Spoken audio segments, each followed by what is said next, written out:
Why is it that the loudest voices often have the least to say, and the ones who are truly building something meaningful are quiet? Because real success doesn't scream. It doesn't beg for applause or demand attention. It unfolds, slowly, deliberately, beneath the surface. The way a seed pushes through soil, not in a blaze of fireworks, but in stillness, in darkness, quiet, focused, steady.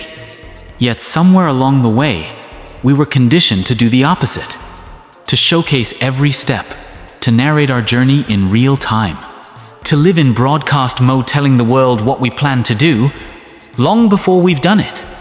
But here's the truth that Stoics knew and the wise still live by. The more you talk, the less you do. The seed and the storm. Success is not an announcement.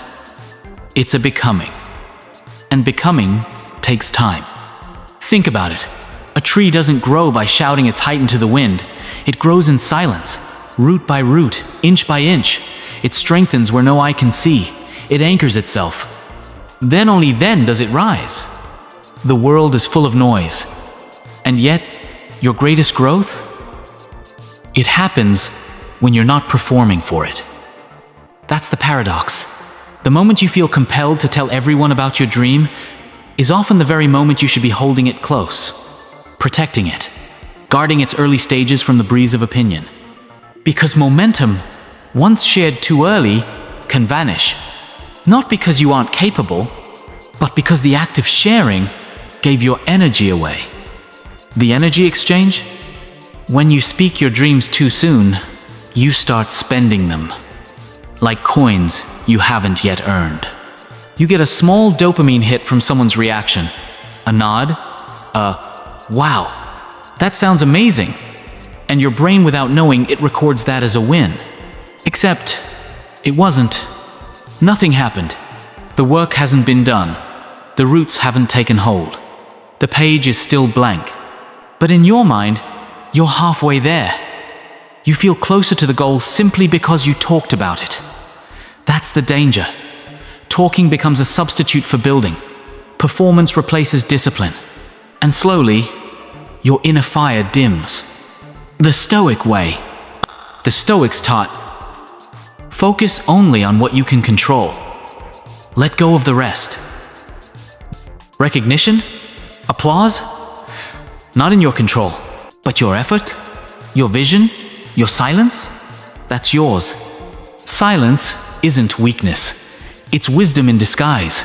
It's the wisdom to protect what hasn't matured, to let your dream germinate before you expose it to light. Just like a newborn doesn't walk on its first day, your ideas need time. Time without judgment. Time without the noise of other people's doubts dressed up as advice. You ever tried to write a book while 20 people leaned over your shoulder, offering their thoughts on every sentence? That's what it feels like when you share too early. Your inspiration becomes diluted. Your vision no longer feels like your own. The noise disguised as love. And here's the subtle trap. Some distractions wear a friendly face. Are you sure that's a good idea? That's really hard, you know. I just don't want you to be disappointed.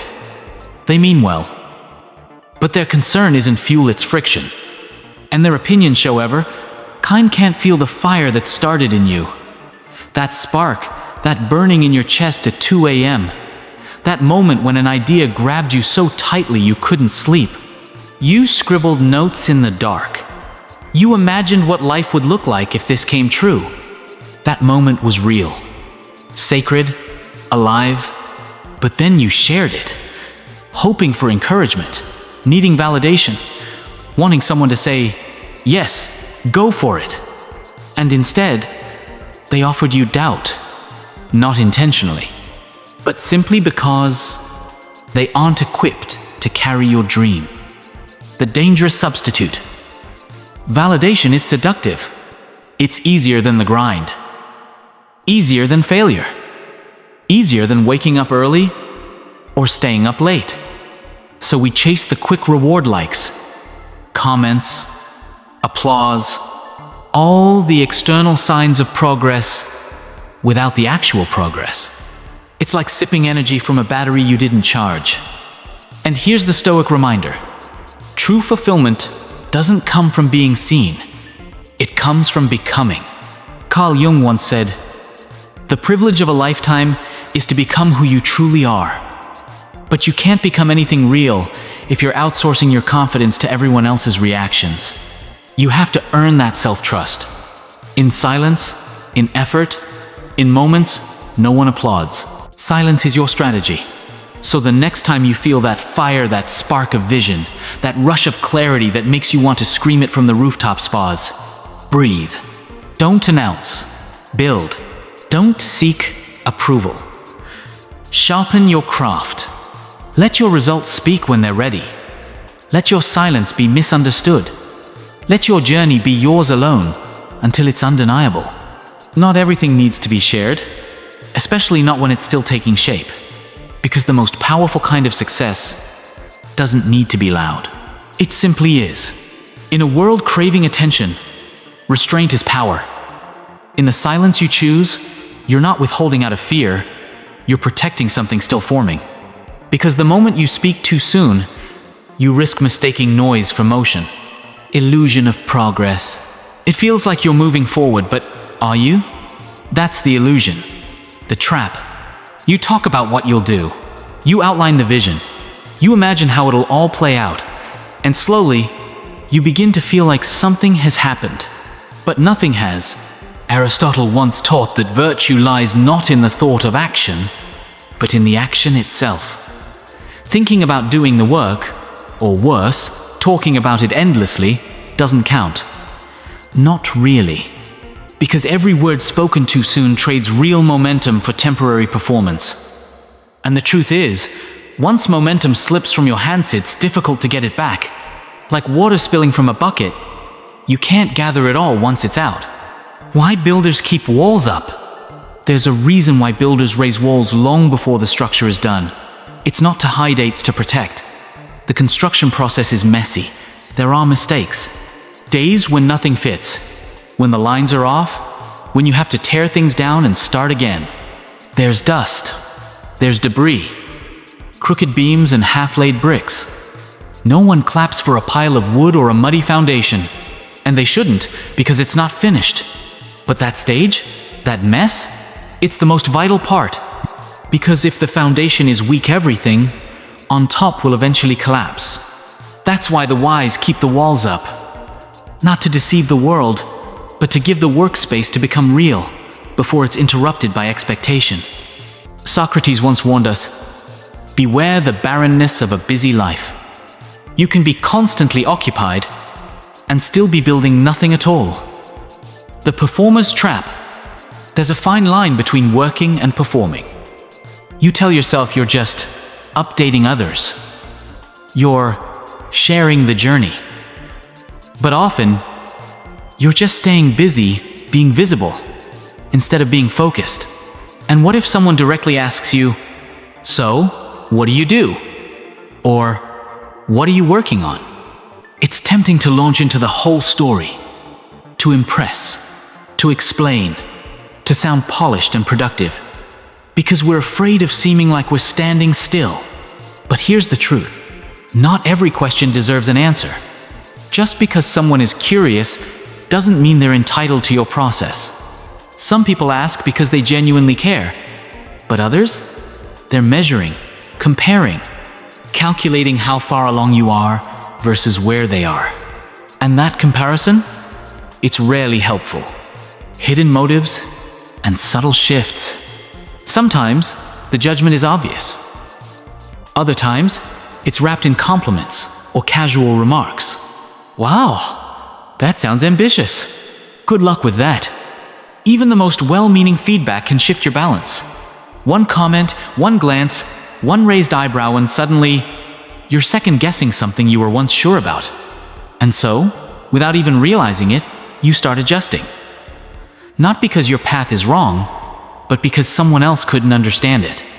Plato once said, opinion is the lowest form of knowledge. And yet, how often do we treat it like gospel? Energy and unseen damage. Every time we mold our work to fit someone else's perspective, we trade clarity for confusion. That dream that once felt sharp now feels fuzzy, like it needs to be reworded, explained, or defended. And you know that feeling you've shared something personal, something sacred, and right after the words leave your mouth, it feels different. It's like you cracked it open too soon. That isn't your imagination. That's energy. Carl Jung believed that our unconscious mind is a sacred space. And when you expose it prematurely, you interrupt the natural unfolding of what it's trying to bring into form. Your idea had rhythm, a pulse, a quiet momentum. But when you put it out too early, you handed some of that life away before it was ready to be held by the world. A flame, not a bonfire. Your dream isn't a wildfire. Not yet. It's a small, steady flame.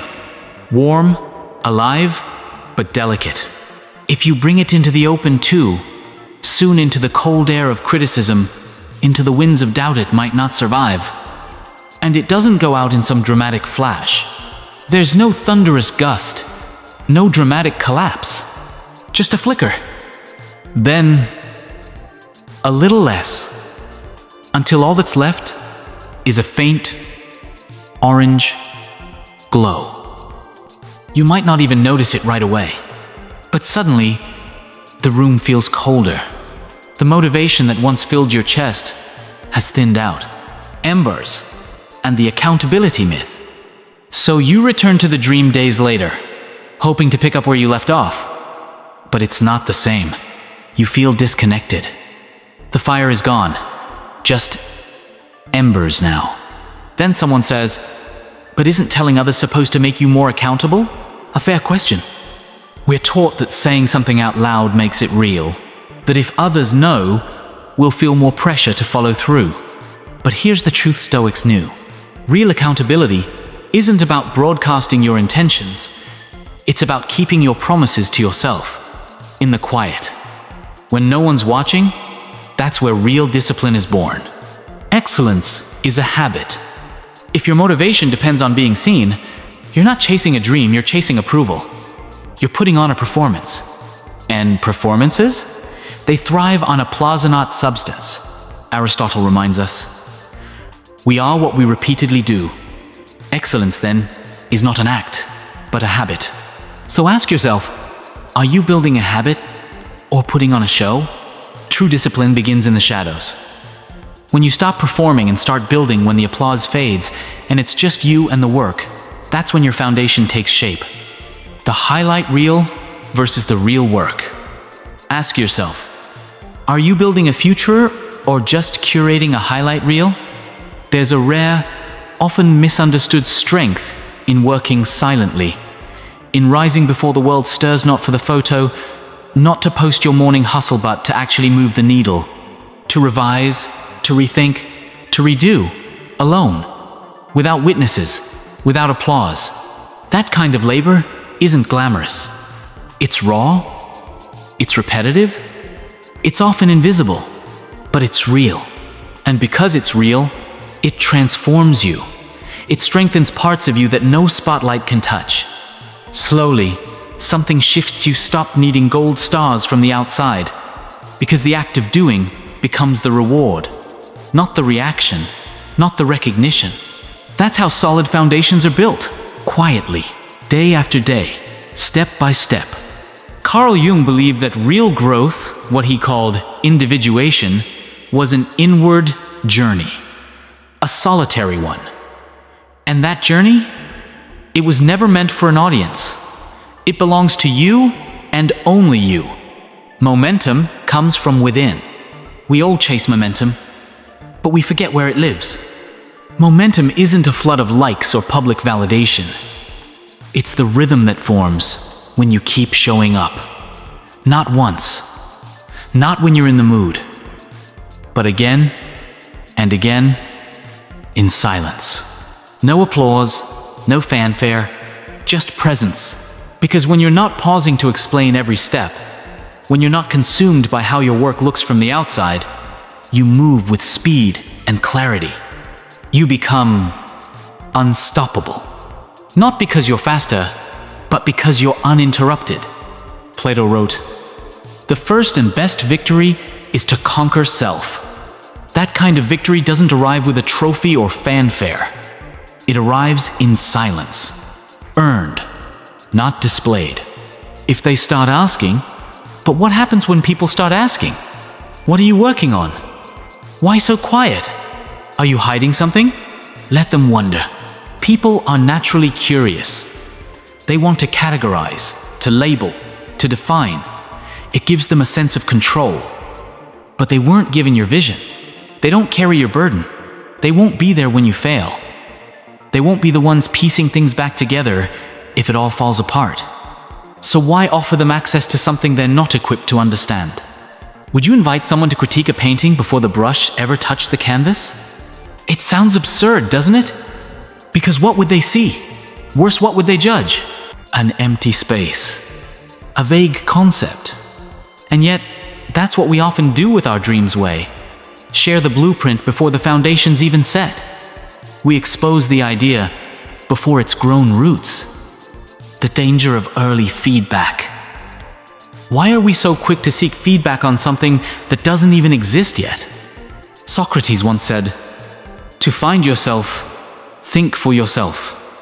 And sometimes, thinking for yourself means knowing when to keep something sacred, not out of fear, but out of care. Because when you respect what you're building, you don't throw it into the crowd too early. You give it the privacy it needs to take form. And when it's ready, truly ready, it will speak for itself. What if the reason you feel stuck isn't because you lack talent or drive, but because you've been leaking energy through your words instead of channeling it into action? The fire that fuels you? Each time you tell someone what you plan to do, you give away a bit of that sacred fire. The fire that was supposed to move you forward now fuels a conversation instead. It doesn't seem like much at first to text here, a post there, but over time, it adds up. Like a slow leak in a tire. You wake up one day with less drive, and no idea where it went. Carl Jung once wrote, "Until you make the unconscious conscious, it will direct your life, and you will call it fate." Maybe this is one of those unconscious patterns. We think we're making progress when we talk, but what we're really doing is postponing the discomfort of starting. Talking becomes a safe zone, a detour disguised as action. Visibility versus effectiveness. So ask yourself honestly, do you want to be visible or effective? Because most of the time, you can't be both. Visibility demands constant updates, ongoing proof, polished explanations, curated progress. But focus? Focus demands silence. It requires you to shut the world out long enough to build something real, something raw, something you don't need to dress up. When you speak too early, you don't just alert others, you trigger expectations. Not just in them, but in yourself. Now, you're not only working on the thing you're trying to live up to the image your words created, that pressure distorts your process. You start rushing. You cut corners. You shift from improving to proving. When work becomes a performance, and here's where things fall apart. When your work becomes a performance, when what you're building turns into something you feel obligated to showcase, the purpose changes. The motivation shifts. You're no longer driven by truth. You're driven by approval. And when you're building for applause, you compromise the craft. You dilute the message. You lose the raw edge that made your vision powerful in the first place. Plato once said, "Better a little, which is well done, than a great deal imperfectly." So don't rush the process. Don't explain what's not ready. And above all, don't trade your silence for applause. Transition hook. When you stop chasing recognition and start anchoring in quiet execution, something powerful begins to unfold. The real growth no longer seeks the spotlight, it grows patiently in the dark. The danger of the performance mindset. The world rewards noise. The performance mindset demands it constant updates, endless production, even when the work isn't ready. It doesn't allow room for depth. It doesn't make space for refinement. So instead of building, you rush. You repackage what's half-formed into something that merely looks finished. You chase the illusion of progress when what you truly need is presence. And here's the irony: when you do succeed, the people who once doubted you, they won't admit they were wrong. They'll forget they ever questioned you. But that's okay, because your results will speak for themselves. Real support versus surface attention. The people who genuinely believed in you never needed updates. They weren't tracking your posts or holding out for status checks. They weren't listening to your words. They were waiting for your work. Socrates said, "The way to gain a good reputation is to endeavor to be what you desire to appear." You don't have to tell the world what you're building. You just have to build. Because silence, backed by action, carries more weight than 1,000 well-crafted speeches. The power of the quiet reveal. There's something rare, almost sacred about doing the work in silence and letting the results speak in full volume. When you don't advertise every move, when you don't constantly post previews of what's coming, the reveal hits differently. It lands with gravity. It lingers in the minds of those who witness it. You walk into a room without hype, without build-up. Then you lay down something real, something finished, and suddenly the noise fades, not out of politeness, but out of respect.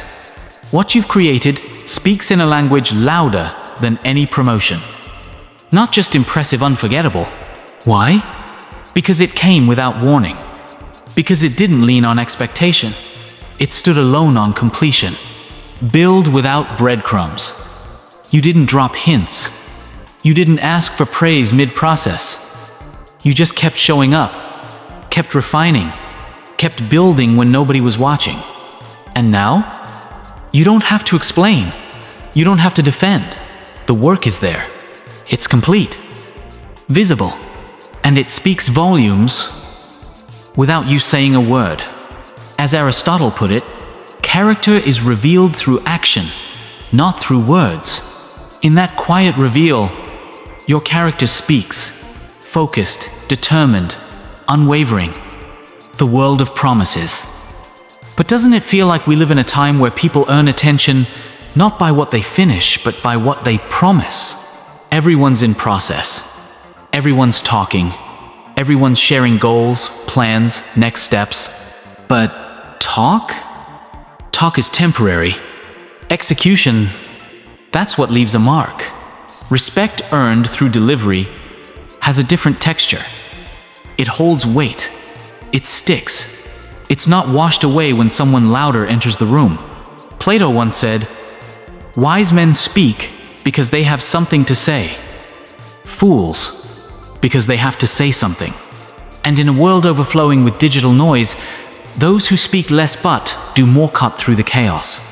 Legacy built on outcomes. So ask yourself, what kind of legacy are you building? Do you want to be remembered for your ideas or for your outcomes? Saying you'll do something feels good.